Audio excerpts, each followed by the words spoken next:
ಬೆಳಗಾವಿ ನಗರದ ರೈಲ್ವೆ ನಿಲ್ದಾಣ ಎದುರು ಕರ್ನಾಟಕ ದಲಿತ ಸಂಘರ್ಷ ಸಮಿತಿ ಸಂಘಟನೆಯ ಪದಾಧಿಕಾರಿಗಳು ಕಾರ್ಯಕರ್ತರು ಪ್ರತಿಭಟನೆಯನ್ನು ನಡೆಸಿದ್ದಾರೆ. ಸುಮಾರು 1 ವರ್ಷ ಕಳೆಯುತ್ತಾ ಬಂದರೂ ಇದುವರೆಗೂ ಸಂವಿಧಾನ ಶಿಲ್ಪಿಯವರ ಪ್ರತಿಭೆ ಕೂರಿಸಿದದೇ ಇರುವುದು ದಲಿತ ಸಮುದಾಯದ ಜನರ ಆಕ್ರೋಶಕ್ಕೆ ಕಾರಣವಾಗಿದ್ದು, ಸುಮಾರು 20 ರಿಂದ 30 ಜನ ಕಾರ್ಯಕರ್ತರು ರೈಲ್ವೆ ನಿಲ್ದಾಣದ ಎದುರು ಕೇಂದ್ರ ಸರ್ಕಾರ ಹಾಗೂ ರಾಜ್ಯ ಸರ್ಕಾರದ ಅಧಿಕಾರಿಗಳಿಗೆ, ಜನಪ್ರತಿನಿಧಿಗಳಿಗೆ ಧಿಕ್ಕಾರ ಕೂಗುತ್ತಾ ತಮ್ಮ ನೋವನ್ನು ರೈಲ್ವೆ ಅಧಿಕಾರಿಗಳ ಗಮನಕ್ಕೆ ತಂದಿದ್ದಾರೆ. ಪ್ರತಿಭಟನೆಯನ್ನು ತಡೆದು ವಾತಾವರಣ ತಿಳಿಗೊಳಿಸಲು ದಲಿತ ಸಮುದಾಯದ ಕಾರ್ಯಕರ್ತರ ಪದಾಧಿಕಾರಿಗಳ ಮನವೊಲಿಸಲು ಪೊಲೀಸರು ಎಷ್ಟೇ ಸಮಾಧಾನ ಪಡಿಸಲು ಪ್ರಯತ್ನ ಪಟ್ಟರೂ ಸಾಧ್ಯವಾಗಲಿಲ್ಲ.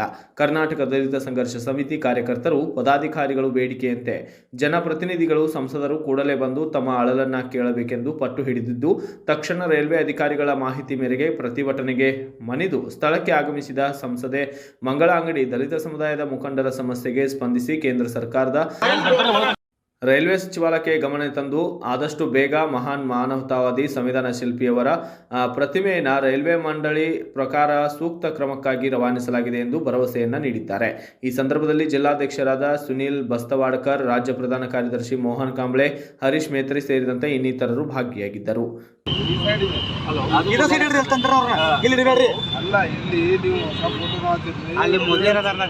ಆಲ್ರೆಡಿ 6 ಮಂತ್ಸ್ ಪ್ರೊಸೆಸ್ ನಡೆದಿದೆ.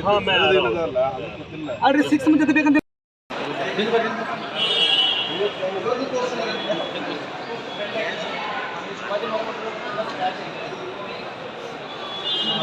ಇನ್ನು ಬರ್ರಿ ಇವರ ಏನು ಬರ್ರಿ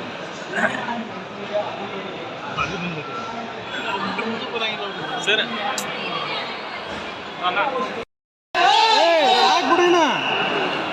ಯಾರು ಮಾತಾಡಿದ್ರು ಮಾತಾಡೋದು ನೀನು ಹೇಳ್ತೀನಿ ಬಾಬಾ ಸಾಹೇಬ್ ಕೆಶವಸರ ತಂದು ಸುಮಾರು 1.5 ವರ್ಷ ಆಯ್ತು.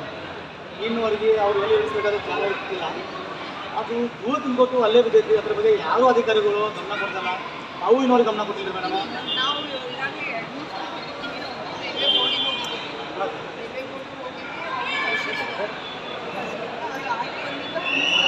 ಯಾವ್ದು ನಮ್ಮ ನಾವು ಡೇಟಾ ಕೊಡ್ತಾರೆ ಸರ್.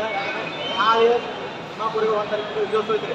ಅದ್ರ ಒಳಗೊಂಡು ನಾವು ಅದ್ರ ಬಗ್ಗೆ ನಿಯೋಜನೆ ಮಾಡಿ ಅದು ಹಚ್ಚಿದ್ರಿ. ನಿಮಗೂ ಒಳ್ಳೇದು, ನಮಗೂ ಒಳ್ಳೇದು. ಇಲ್ಲಂದ್ರೆ ಬರೋ ದಿನದಲ್ಲಿ ಏನು ಹೊರಗಾಗ್ತದೆ ಗೊತ್ತಿಲ್ಲ. ಅದಕ್ಕೆ ಏನಾಗಬೇಕು ಕಾರಣ ಜನರದು, ಆಮೇಲೆ ನೀವು ಸ್ಪಷ್ಟವಾಗಿ ಹೇಳ್ತಿದ್ದೇನೆ ಸರ್. ಈಗಾಗಲೇ ಮೇಡಮ್ ಸ್ಟೇಜ್ ನೋಡ್ತಾವೆ ಸರ್. ಗಮನ ನೋಡ್ರಿ ಮೇಡಮ್. ಎಲ್ಲರೂ ಹೊಡೆದು ಅದನ್ನ ಮುಖದ ಮೇಲೆ ಎಲ್ಲ ಕೈ ಹೋಗ್ಬಿಟ್ಟಿದೆ ಮೇಡಮ್ ಸರ್. ನೋಡ್ರಿ. Bureau report Santosh M ಹೊನ್ನೋಳಿ.